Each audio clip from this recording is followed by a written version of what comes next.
साथियों, good evening साथियों। अगर आप लोग target with Rohit YouTube channel पर पहली बार विजिट कर रहे हैं साथी, तो आप लोग लाइक शेयर सब्सक्राइब करना बिल्कुल मत भूलिएगा। आज उत्तर प्रदेश में यूपी लेखपाल 2026 की परीक्षा संपन्न हुई। विषयवार विश्लेषण में आपको कराऊंगा सामान्य ज्ञान, ग्रामीण समाज विकास, सामान्य हिंदी, गणित, तर्कशक्ति, यूपी जीके स्पेशल। कुल 100 प्रश्न रहेंगे और कुल अंक 100, समय 2 घंटे का था साथी। संपूर्ण हल आपको पूरी व्याख्या के साथ आज की परीक्षा का पूरा रिव्यू आपको एकदम सटीक जानकारी के साथ में कराऊंगा। पूरा एनालिसिस रहेगा। सबसे पहले, सबसे सटीक, सबसे विश्वसनीय। परीक्षा का लेवल कैसा रहा साथी?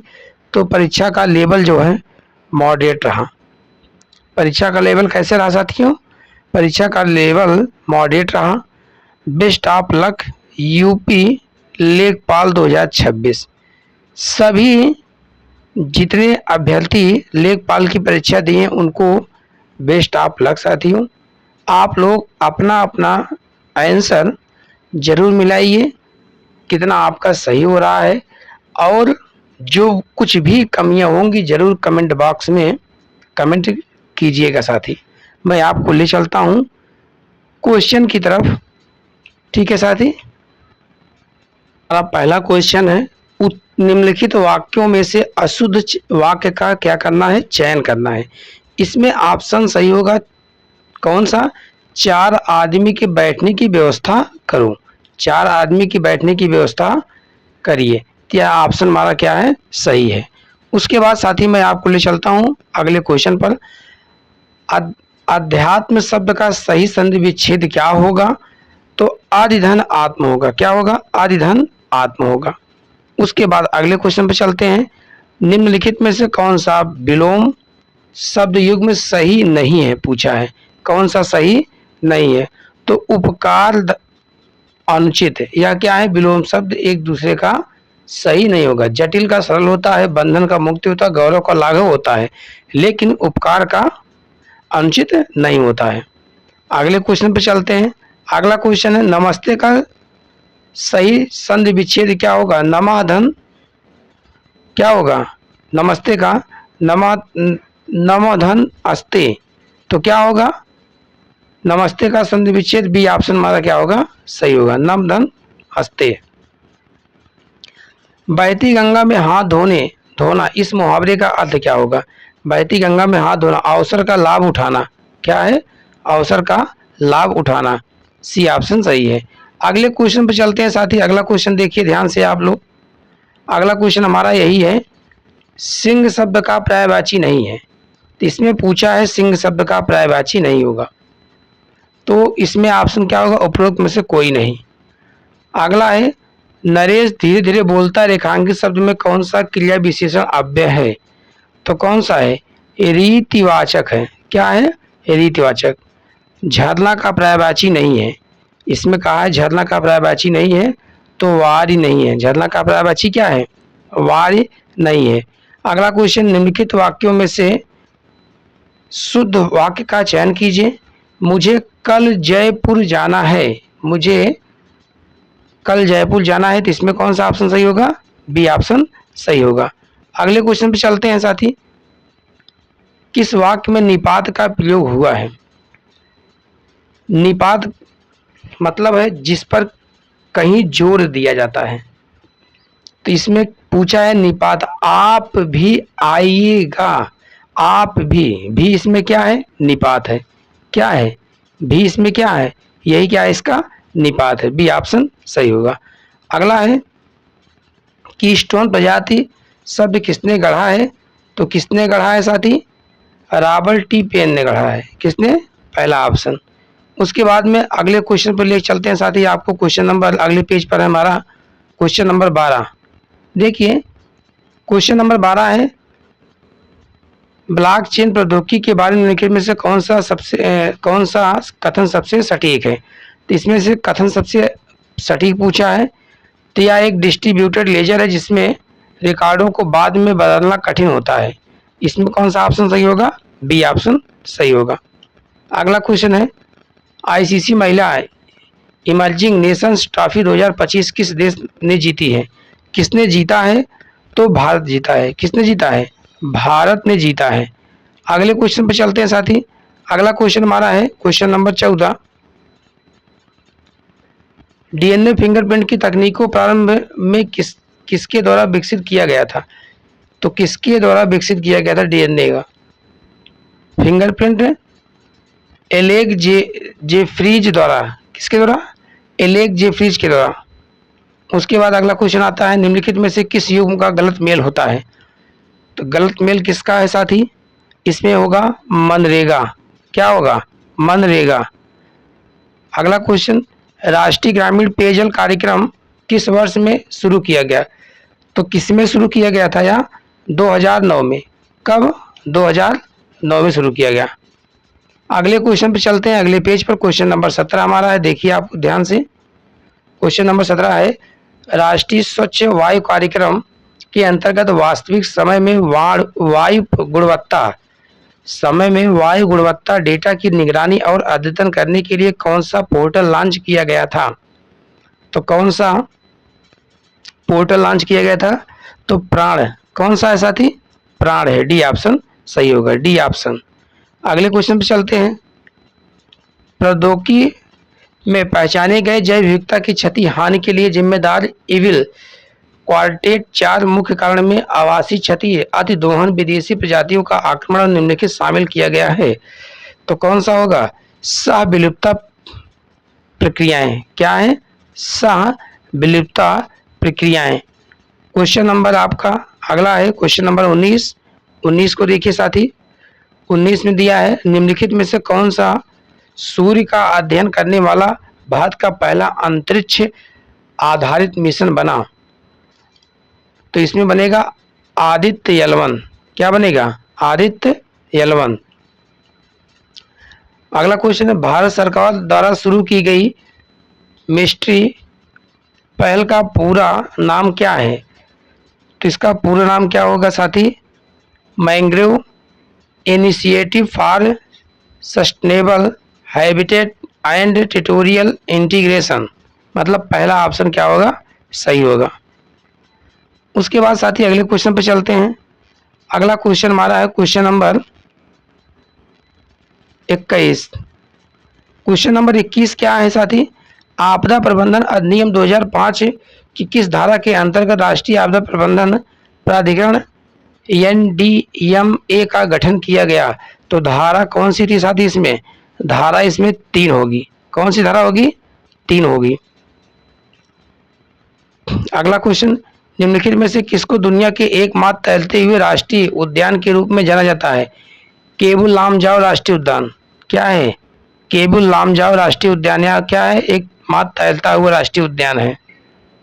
अगला क्वेश्चन है, निम्नलिखित में से कौन सी नदी को चंद्रभंगा के नाम से भी जाना जाता है? तो किसको चंद्रभंगा के नाम से जाना जाता है? चेनाब को। किसको जाना जाता है? चेनाब नदी को। कौन सी? चेनाब नदी। अगला क्वेश्चन है क्वेश्चन नंबर आपका 24 है, भारत की पहली MWH scale vanadium redox flow battery system का उद्घाटन कहाँ किया गया था? तो इसका उद्घाटन कहाँ किया गया था? NTPC नेत्रा ग्रेटर नोएडा में। कहाँ पर? NTPC नेत्रा ग्रेटर नोएडा उत्तर प्रदेश में, दिल्ली के पास। उसके बाद में भारत के संविधान की प्रस्तावना में समाजवादी और पंथ निरपेक्ष शब्द किसके माध्यम से जोड़े गए थे? तो 42वां संविधान संशोधन 1976 के द्वारा। किसके द्वारा? 42वां संविधान संशोधन 1976 के द्वारा। उसके बाद में अगला क्वेश्चन आता है क्वेश्चन नंबर 26 है, निम्नलिखित में से किस स्वतंत्रता सेनानी को फ्रंटियर गांधी के नाम से जाना जाता है? तो किसको जाना जाता है? खान अब्दुल गफ्फार खान को। डी ऑप्शन सही होगा। उसके बाद में क्वेश्चन नंबर आता है अगला, दीनदयाल उपाध्याय ग्रामीण कौशल योजना के अंतर्गत लाभार्थियों के पंजीकरण के लिए किस वेब मोबाइल आधारित टूल का उपयोग किया जाता है? तो किसका किया जाता है? कौशल पंजी का। क्या होता है? कौशल पंजी का। क्वेश्चन नंबर आपका आता है क्वेश्चन नंबर 28। भारत में निम्नलिखित में से किस विधान के अंतर्गत तटीय विनिमय क्षेत्र सियाचिन अधिसूचित किया गया है? तो किसमें अधिसूचित किया गया है? पर्यावरण संरक्षण अधिनियम 1986। पर्यावरण संरक्षण अधिनियम 1986 में किया गया है। इसके बाद साथ ही अगले क्वेश्चन पर चलते हैं। अगला क्वेश्चन आपका आता है दीनदयाल क्वेश्चन नंबर 29 है। भारत की संविधान सभा की पहली बैठक की अध्यक्षता किसने की थी? तो डॉक्टर सच्चिदानंद सिन्हा ने किया था। किसने किया था? डॉक्टर सच्चिदानंद सिन्हा ने किया था। उसके बाद में आपका जो है 29 क्वेश्चन कंप्लीट हुआ। आइए तीसरे क्वेश्चन पे चलते हैं। तीसरा क्वेश्चन देखिए क्या है। राष्ट्रीय पंचायत राज दिवस 2025 का गठन कार्यक्रम किस ग्राम पंचायत में आयोजित किया गया था? किसमें किया गया था? तो गंगा देवी पल्ली ग्राम पंचायत वारंगलम तेलंगाना में। पहला ऑप्शन सही होगा। अगला क्वेश्चन है इसमें 2025 के ब्रिक्स शिखर सम्मेलन की अध्यक्षता ब्रिक्स के किस सदस्य नेता ने की थी? तो किसने किया था? तो सी जिनपिंग ने किया था। किसने किया था? सी जिनपिंग महोदय ने किया था। उसके बाद में क्वेश्चन नंबर आता है आपका नेक्स्ट क्वेश्चन नंबर 32। इसमें क्या है? कौन सा सिद्धांत यह कहता है कि दो बहुत करीब से संबंधित प्रजातियां जो एक ही तरह के संसाधनों के लिए प्रतिस्पर्धा कर रही है अनिश्चित काल तक एक साथ नहीं रह सकती? तो यह जो है इसमें कौन सा होगा? गॉस का नियम। क्या है? गॉस का नियम कहता है। अगला है कौन सा नवीकरणीय ऊर्जा कार्यक्रम विशेष रूप से ग्रामीण क्षेत्रों में पारिवारिक प्रकार के बायोगैस संयंत्रों का समर्थन करता है? तो कौन सा करता है इसमें? राष्ट्रीय बायोगैस और खाद्य प्रबंधन कार्यक्रम। राष्ट्रीय बायोगैस खाद्य प्रबंधन कार्यक्रम। पहला ऑप्शन सही होगा। 33 में कौन सा होगा? पहला ऑप्शन सही होगा। उसके बाद में साथी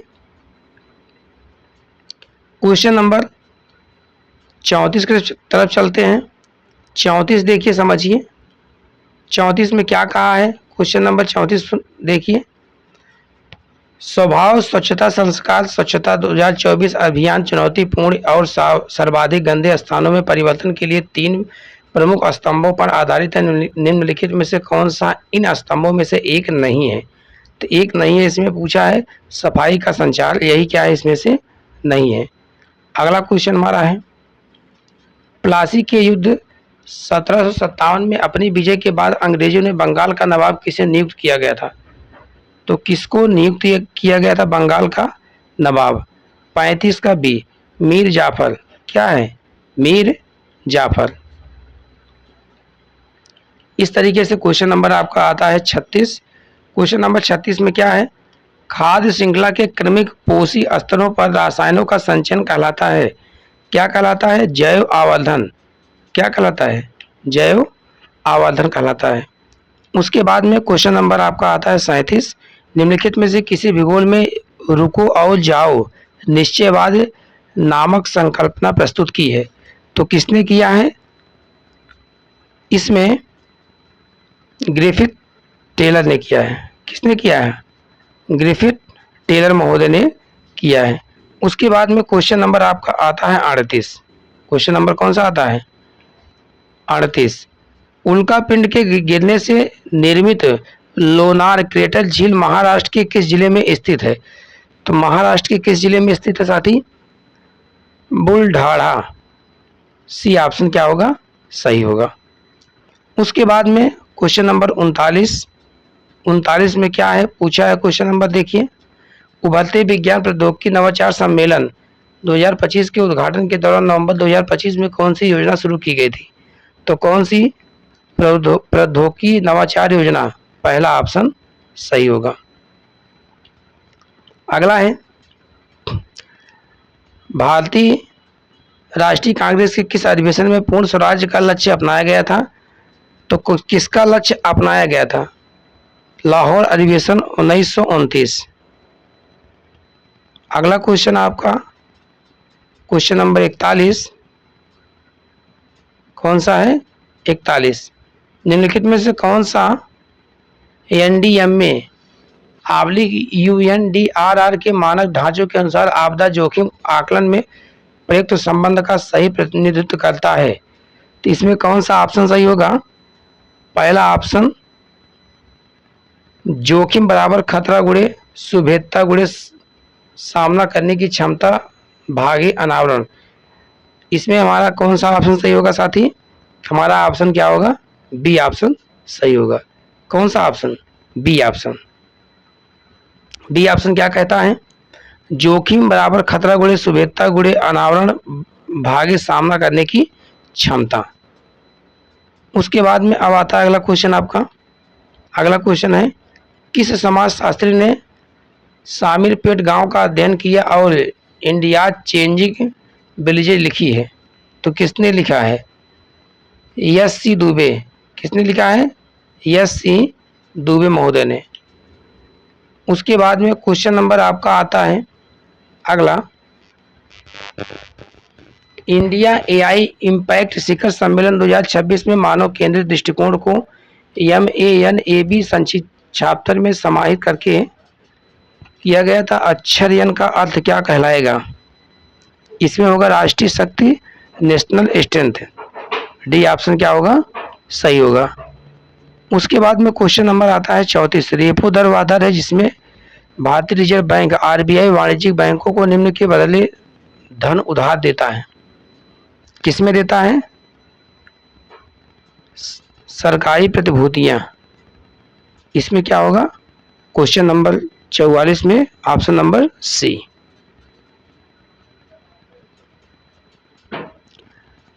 अब देखिए क्वेश्चन नंबर, यहाँ पाई चार्ट मैथ का क्वेश्चन दिया गया है।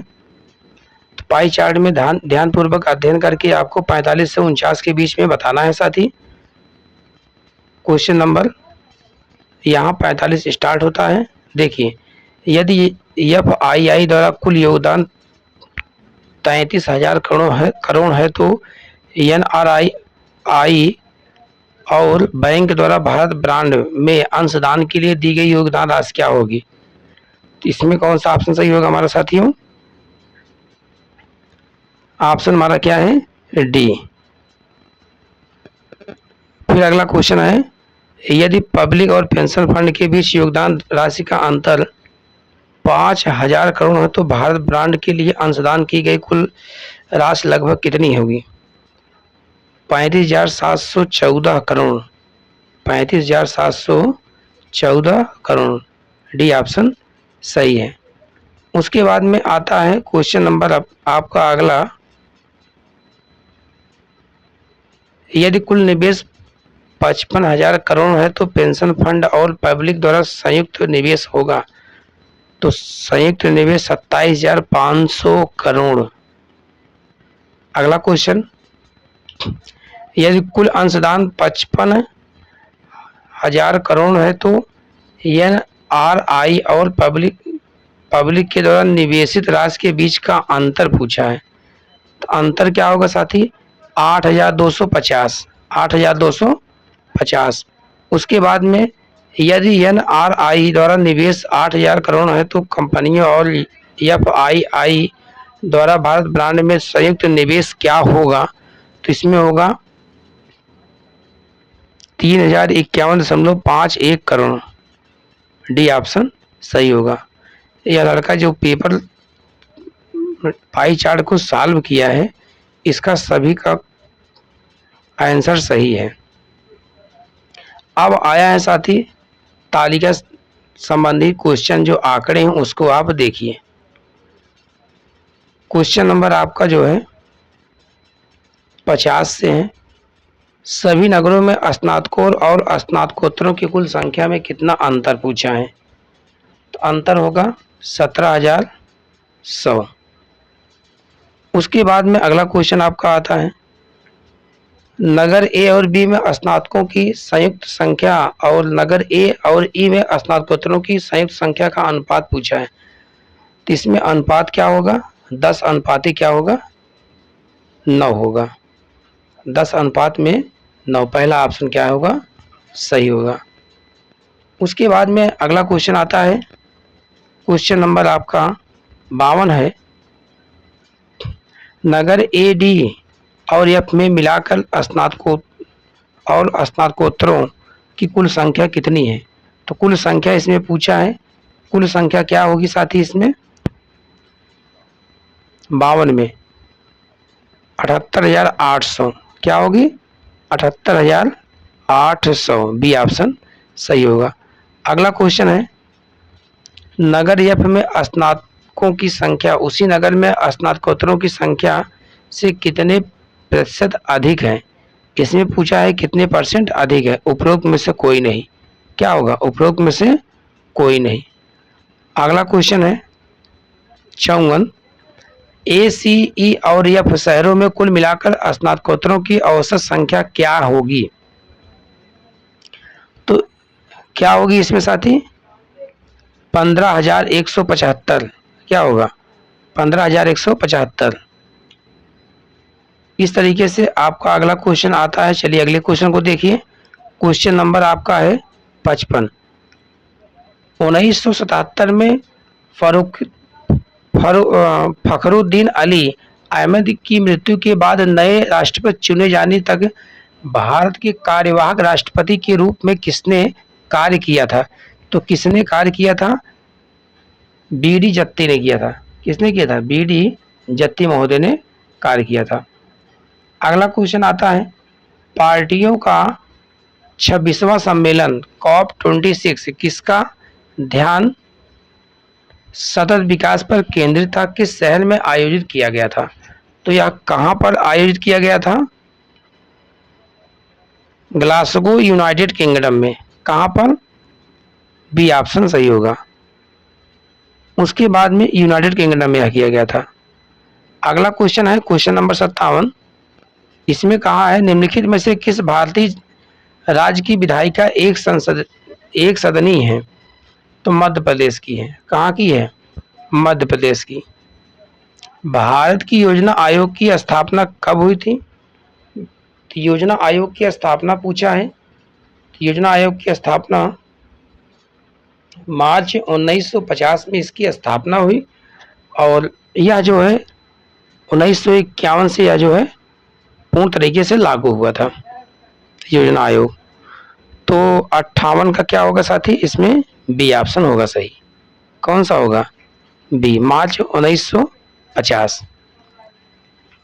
अगला है, गरीबी और समानता संबंधी संक्षिप्त रिपोर्ट पीएबी निम्नलिखित में से किस संगठन द्वारा जारी की जाती है?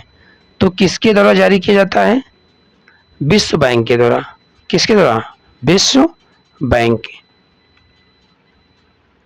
अब अगला क्वेश्चन आता है, अगला क्वेश्चन हमारा है, समवर्ती चुनाव, एक राष्ट्र एक चुनाव पर उच्च स्तरीय समिति का गठन किया गया था। तो कब किया गया था?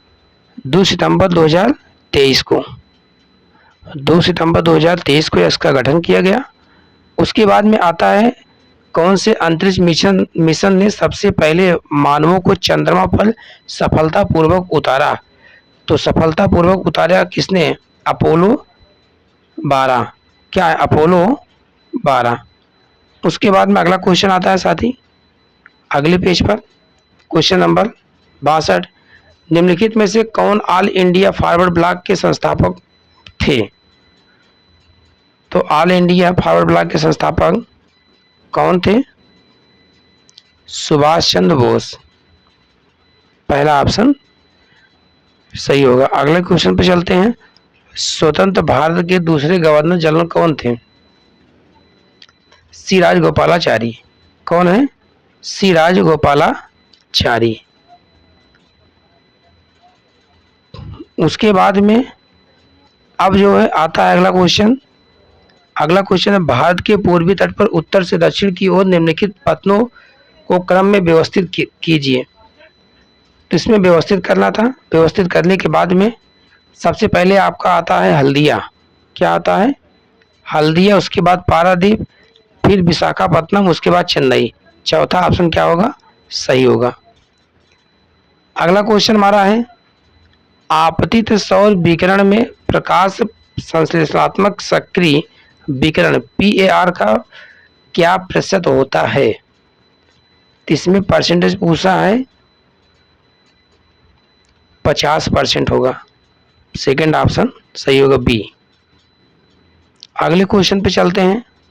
क्वेश्चन नंबर 66 है, माइक्रोसॉफ्ट वर्ड में मार्क क्रिएशन डायलॉग बॉक्स खोलने वाला कीबोर्ड शॉर्टकट की क्या है?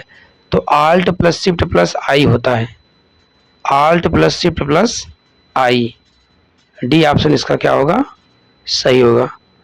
अगला क्वेश्चन चल, एमएस पावर पॉइंट का आविष्कार किसने किया था? तो किसने किया था इसका आविष्कार? रॉबर्ट गैस्कन्स और डेनिस ऑस्टिन ने किया था। सी ऑप्शन इसका सही होगा। इसी घड़ी में साथी अगले क्वेश्चन पे चलते हैं। क्वेश्चन नंबर हमारा आता है क्या? 68। माइक्रोसॉफ्ट एक्सेल में Ctrl+5 का क्या कार्य है? इसका कार्य पूछा है। तो स्ट्राइक कृथु फॉर्मेटिंग लागू करें या हटाएं? सी ऑप्शन क्या होगा इसका? सही होगा।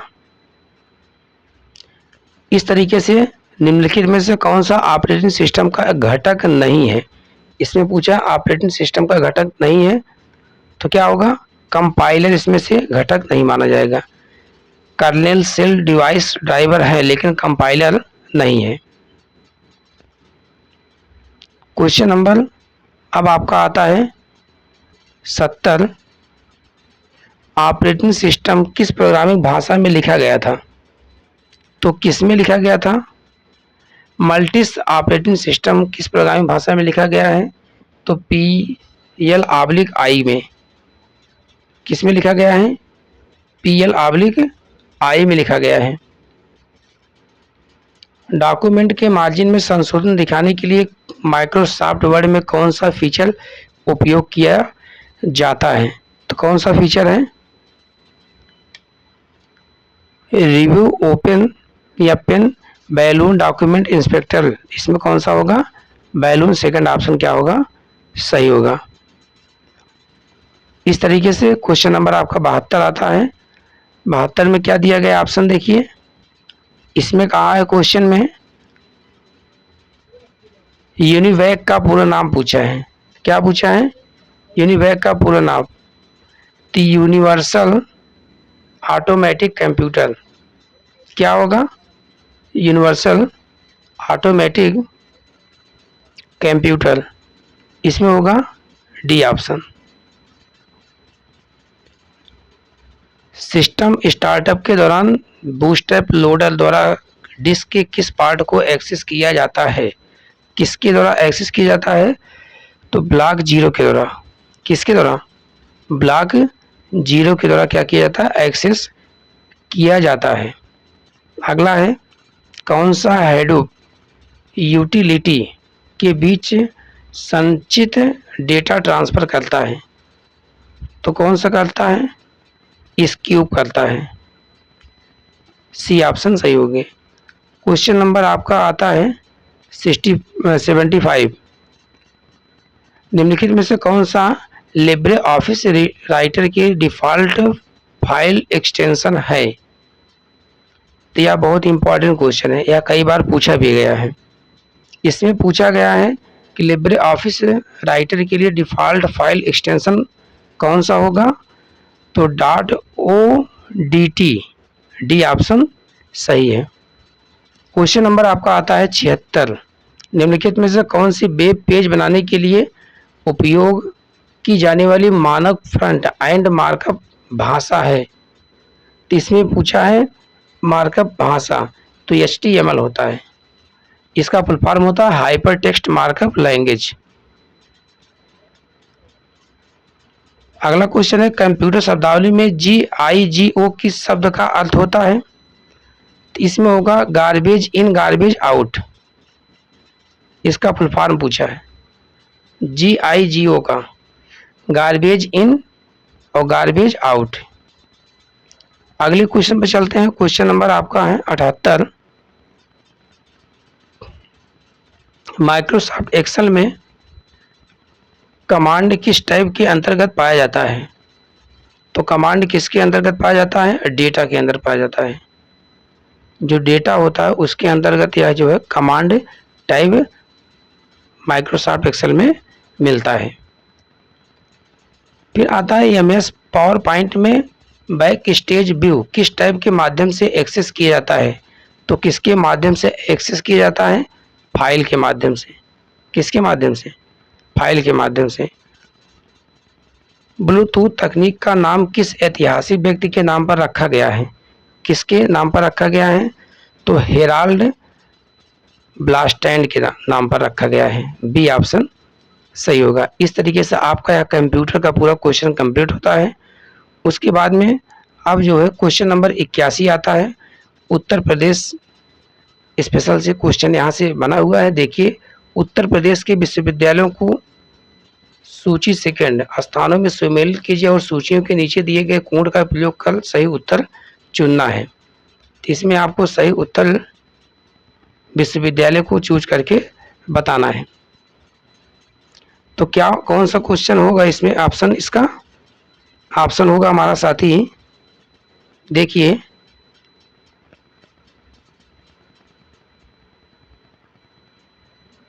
संपूर्ण संस्कृत विश्वविद्यालय यहाँ कहाँ है? वाराणसी में है। उसके बाद में छत्रपति साहू जी महाराज कानपुर में है। तो एक का जो है क्या कौन सा होगा? सेकंड होगा। और बी का कौन सा होगा? थर्ड होगा। किस में दिख रहा है? चौथे ऑप्शन में दिख रहा है। यही चौथा ऑप्शन क्या होगा? सही होगा। उसके बाद में